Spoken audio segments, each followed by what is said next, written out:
It's more dangerous than driving drunk and kills people daily across North America. And yet, try watching traffic for 5 minutes without seeing someone texting and driving.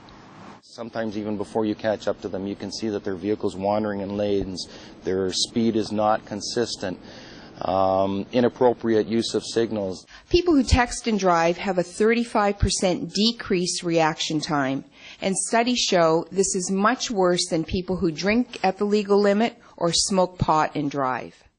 Despite the risks and the $155 fine that goes along with using any communications device that's not hands-free while driving, it's still happening.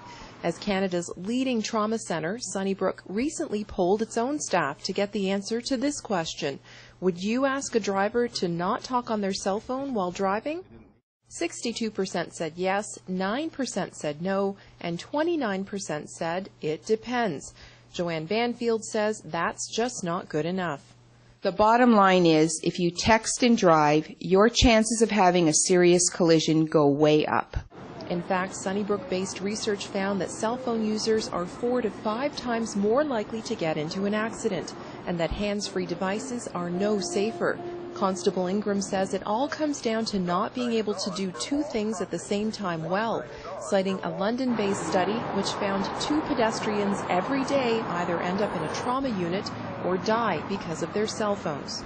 They either walk into traffic or walk into telephone poles or mailboxes and end up getting so seriously hurt or dying 2 a day, every day, which is, as pedestrians, I mean, if we can't walk while we're using a telephone, we certainly can't drive while we're using a telephone. At some point, we have to say to ourselves, how important are these calls to us? They may be worth that fine, but are they worth dying for? Good advice, knowing that when it comes to the emergency room, everyone is a potential customer. With Sunnyview, I'm Monica Mattis.